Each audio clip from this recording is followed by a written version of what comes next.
नमस्कार, मैं हूं सुशील बहुगुणा। महाराष्ट्र की सियासत में नई खबर ये आ रही है कि उद्धव ठाकरे इस्तीफा देने का मन बना चुके थे। सूत्रों के मुताबिक कम से कम 2 बार वो इस्तीफा देना चाहते थे। जिस शाम उन्होंने फेसबुक लाइव करने का ऐलान किया था उसी दिन वो इस्तीफा देने वाले थे, लेकिन महाअघाड़ी गठबंधन के एक बड़े नेता के कहने पर उन्होंने इसे टाल दिया। अगले दिन फिर वो सचिवों की बैठक में इस्तीफा देने वाले थे, फिर उसी नेता ने उन्हें समझाया। माना जा रहा है ये बड़े नेता शरद पवार हैं, जो एनसीपी के अध्यक्ष हैं, जिन्होंने उन्हें इस्तीफा देने से रोका। इस पर हम बात करेंगे, हमारे सहयोगी सुनील सिंह हमारे साथ होंगे। लेकिन एक और खबर आपको बता दें कि मुंबई में आज बीजेपी कोर कमेटी की बैठक हुई है। बैठक में महाराष्ट्र के राजनीतिक हालात पर विचार हुआ। शिवसेना मानती है कि बीजेपी ने यह सारा संकट खड़ा किया है, लेकिन बीजेपी का दावा है कि उसे अभी तक एकनाथ शिंदे गुट से कोई प्रस्ताव नहीं मिला है। वो अभी देखो और इंतजार करो की नीति पर चल रही है। तो हमारे सहयोगी सुनील सिंह से हम बात करेंगे, लेकिन उससे पहले बीजेपी नेता सुधीर मुनगंटीवार की बात सुन लेते हैं। इस राजनीतिक अस्थिरता में हमने आने वाले दिनों में क्या भूमिका लेनी चाहिए, इस विषय पर हमने आज चर्चा की है और चर्चा के बाद ये तय किया है कि अभी भी हमने वेट एंड वॉच करते हुए आने वाले दिनों में जैसी परिस्थिति निर्माण होगी फिर से कोर टीम बैठेगी और उचित निर्णय, जनहित का निर्णय, महाराष्ट्र के हित का निर्णय, लोकहित का निर्णय, महाराष्ट्र को आगे बढ़ाने का निर्णय करने के लिए भारतीय जनता पार्टी पूरी साथ में आगे। तो बीजेपी का कहना है कि एकनाथ शिंदे गुट की ओर से उसे अभी कोई प्रस्ताव नहीं मिला है। कितना यकीन करेंगे इस बात पर? हमारे साथ हमारे सहयोगी सुनील सिंह हैं। सुनील, पहले हम बात उद्धव ठाकरे की करेंगे। उद्धव ठाकरे 2 बार इस्तीफा देने का मन बना चुके थे। क्या किस नेता ने, शरद पवार ने क्या उन्हें मनाया और क्या हुआ उस दौरान? देखिए सुशील जी, आपको याद होगा कि बुधवार को शाम 5 बजे उद्धव ठाकरे मुख्यमंत्री जो हैं कि फेसबुक से लाइव करने वाले थे और सभी लोग इंतजार कर रहे थे, लेकिन 5 का लगभग 5:30 बज गया और खबर ये आई कि कुछ तकनीकी खामियों की वजह से समय पे फेसबुक लाइव नहीं हो पाया। लेकिन दरअसल वो जो वक्त था उस दौरान उद्धव ठाकरे को समझाया जा रहा था कि आप इस्तीफा मत दीजिए, इस तरह से आत्मसमर्पण मत कीजिए और संघर्ष करेंगे। और संकट की इस घड़ी में महाविकास आघाड़ी यानी कि कांग्रेस और एनसीपी दोनों पार्टियां आपके साथ हैं। और उसके बाद ही वो माने और उसके बाद उन्होंने सिर्फ इस बात पर लाकर अपना भाषण छोड़ दिया था, जो कि उन्होंने एक तरह से भावनात्मक एक अपील की थी कि अगर वाकई में किसी को लगता है कि मैंने गलती की है तो आकर मेरे सामने बोले, कहीं बाहर जाकर बोलने के बजाय मेरे सामने आके बोले। और अगर कोई आके मेरे सामने बोलता है तो मैं इस्तीफा दे दूंगा। और उसके ठीक बाद उन्होंने वर्षा छोड़ने का ऐलान कर दिया, जो मुख्यमंत्री का सरकारी निवास है, और वर्षा छोड़कर वो चले गए, मातोश्री पर चले गए। तो वो उस समय उन्होंने मन बना लिया था, लेकिन तब उन्हें रोक दिया गया था। उसके बाद दूसरे दिन फिर भी वो कश्मकश में थे और उन्हें लग रहा था कि अब उनके हाथ में बहुत कुछ नहीं है। जब 35 के करीब संख्या में जा रहे हैं जिन पर उन्होंने भरोसा किया, वही लोग धोखा देकर जा रहे हैं, तो बहुत ही एक तरह से वो निराश और भावुक हो चुके थे। तो उन्होंने फिर से एक तरह से मन बनाया था। और जो जानकारी मिल रही है, सूत्र जो बता रहे हैं कि दोपहर के बाद उन्होंने सचिवों की एक मीटिंग बुलाई थी ऑनलाइन, जो ऑफिशियल सेक्रेटरी यानी सरकारी जो IAS हैं, और उनको ये कहना था कि भाई धन्यवाद देना चाहते थे कि आप लोगों ने 2.5 साल हमें मदद की सरकार चलाने में और बाकी प्रशासन को व्यवस्थित रखने में, उसके लिए। और उसके बाद वो इस्तीफा देकर शायद वो जाने वाले थे बाला साहब ठाकरे की जो समाधि है शिवाजी पार्क में, वहाँ जाकर वो नमन करने जाने।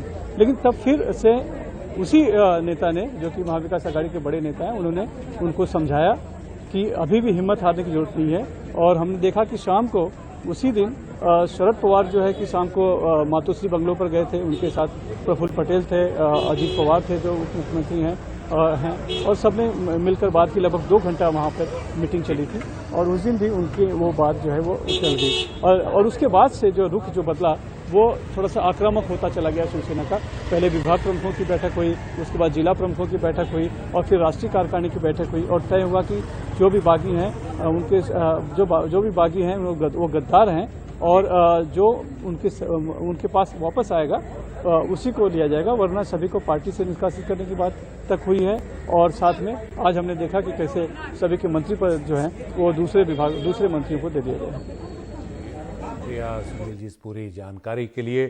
तो महाराष्ट्र का जो संकट है वो आज सुप्रीम कोर्ट भी पहुंच गया। एकनाथ शिंदे गुट का दावा है कि डिप्टी स्पीकर असंवैधानिक काम कर रहे हैं, जबकि सुप्रीम कोर्ट का कहना है कि वो सभी पक्षों को सुनकर ही कोई फैसला देगा। इस मामले में केंद्र और डिप्टी स्पीकर को अदालत ने नोटिस जारी कर 5 दिन में जवाब मांगा है, लेकिन अयोग्यता के नोटिस के मामले में विधायकों को राहत भी दी है। गुवाहाटी में बैठे एकनाथ शिंदे गुट के बागी विधायकों को सोमवार को बड़ी राहत मिली। उन्हें तत्काल अयोग्य घोषित नहीं किया जा सकेगा। उनकी याचिका पर सुनवाई करते हुए सुप्रीम कोर्ट ने सभी पक्षों से जवाब मांगा है। अदालत ने केंद्र सरकार, डिप्टी स्पीकर और 2 नेताओं सुनील प्रभु और अजय चौधरी को नोटिस जारी किया है। इनसे 5 दिन में जवाब मांगा गया है। सुप्रीम कोर्ट ने कहा कि उसे दोनों पक्षों की राय जाननी होगी। ये भी कहा कि स्पीकर ने विधायकों को अयोग्यता का नोटिस दिया है, लेकिन अयोग्य नहीं ठहराया है। लेकिन बागी विधायकों को सुप्रीम कोर्ट से बड़ी राहत मिल गई है। उन्हें जवाब देने के लिए 14 दिन का समय दे दिया गया है। अदालत ने राज्य सरकार को निर्देश दिया है कि वो सभी बागी विधायकों और उनके परिवारों की सुरक्षा सुनिश्चित करे। राज्य सरकार ने सुरक्षा मुहैया कराने का भरोसा दिलाया है। आज जब सुनवाई शुरू हुई तो सुप्रीम कोर्ट ने शिंदे गुट से पूछा कि वो हाई कोर्ट क्यों नहीं जा रहा है।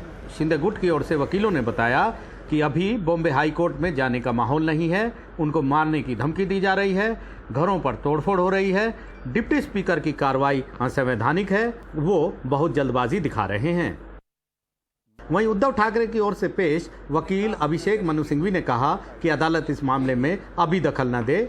उनकी दलील थी कि अदालत इस चरण में दखल नहीं दे सकती। स्पीकर के सामने कार्रवाई लंबित होने पर अदालतों ने दखल नहीं दिया है। सुप्रीम कोर्ट ने ही कहा है कि स्पीकर के फैसले तक कोर्ट के सामने कार्रवाई नहीं होगी। किसी भी मामले में कार्रवाई शुरू होने के बाद स्पीकर को रोका नहीं गया है। स्पीकर के फैसले के बाद सुप्रीम कोर्ट दखल दे सकता है।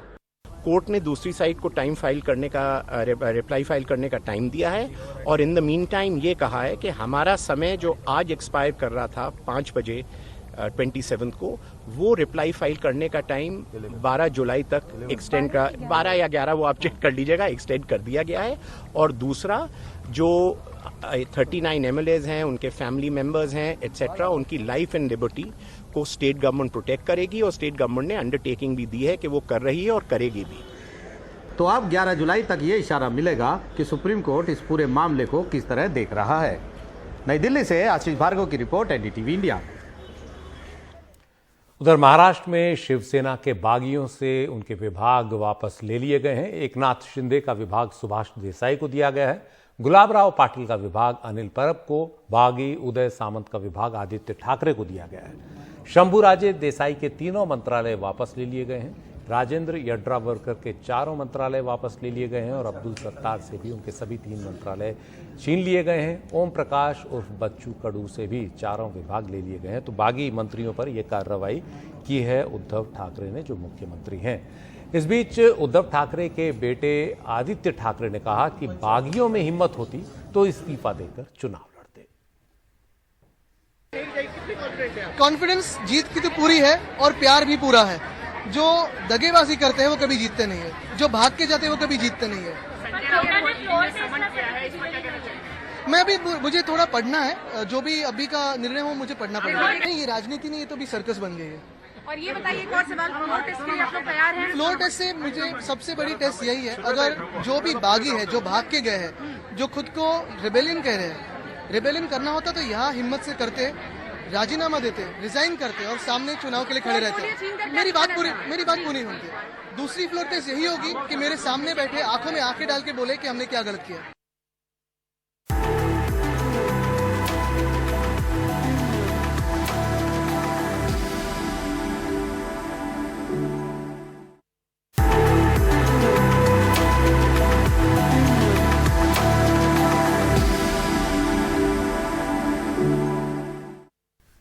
विपक्ष की ओर से भी राष्ट्रपति पद के साझा उम्मीदवार यशवंत सिन्हा ने आज अपनी उम्मीदवारी का पर्चा दाखिल कर दिया। इस दौरान जो है विपक्ष के तमाम बड़े नेता उनके साथ मौजूद थे। यशवंत सिन्हा ने इसके बाद कहा कि ये विचारधारा की लड़ाई है और इसे वो हर सूरत पे लड़ेंगे। ये लड़ाई जो है वो एक बहुत बड़ी लड़ाई है और इस बड़ी लड़ाई में अगर मेरा योगदान छोटा भी है तो मैं बराबर तत्पर रहूंगा उस योगदान को करने के लिए। विपक्ष के राष्ट्रपति पद के उम्मीदवार के तौर पर पर्चा दाखिल करते यशवंत सिन्हा के साथ कांग्रेस के राहुल गांधी, सपा के अखिलेश यादव, सीपीएम के सीताराम येचुरी, एनसीपी के शरद पवार, नेशनल कॉन्फ्रेंस के फारूक अब्दुल्ला, टीएमसी के अभिषेक बनर्जी जैसे दलों के नेता नजर आए। 16 विपक्षी दलों ने यशवंत सिन्हा को समर्थन देने का ऐलान किया है। ये विचारधारा की लड़ाई है। यशवंत सिन्हा जी के साथ सारा का सारा ऑपोजिशन है। दो अलग अलग विचारधाराओं की लड़ाई है। एक तरफ नफरत और दूसरी तरफ भाईचारा और देश की भावना। धन्यवाद। हम लोग यशवंत सिन्हा को समर्थन दे रहे हैं। मुझे लगता है कि ये देश के सर्वोच्च मूल्यों का इंद्रधनुषी गठबंधन है। इससे पहले एनडीए उम्मीदवार के तौर पर 24 जून को द्रौपदी मुर्मू ने अपना नामांकन दाखिल किया है। यशवंत सिन्हा ने कहा कि मौजूदा सरकार सारी संस्थाओं को नष्ट करने पर तुली है, इसलिए राष्ट्रपति ऐसा हो जो इस पर लगाम लगा सके। अगर कोई ऐसा व्यक्ति जाए जो सरकार के कब्जे में है, उसको हिम्मत ही नहीं होगी कि मशवरा भी हम दें, तो फिर इस पद का कोई फायदा नहीं बचेगा। और हम सब जानते हैं कि हमारे इतिहास में, स्वतंत्र भारत के इतिहास में समय समय पर ऐसा हुआ है जब राष्ट्रपति केवल रबर स्टैंप बन के रह गए। 18 जुलाई को राष्ट्रपति पद का मतदान है और 21 जुलाई को नतीजे का ऐलान होगा। विपक्ष के राष्ट्रपति पद के उम्मीदवार यशवंत सिन्हा के पास अभी जीत के लिए जादुई नंबर नहीं है, पर यशवंत सिन्हा और विपक्ष अपनी कोशिश में कोई कसर नहीं छोड़ रहे हैं। शायद इसके लिए 2024 में विपक्ष को एकजुट करने की कवायद भी शामिल है। नई दिल्ली में कैमरामैन कानन पात्रा के साथ राजीव रंजन, एनडीटीवी इंडिया।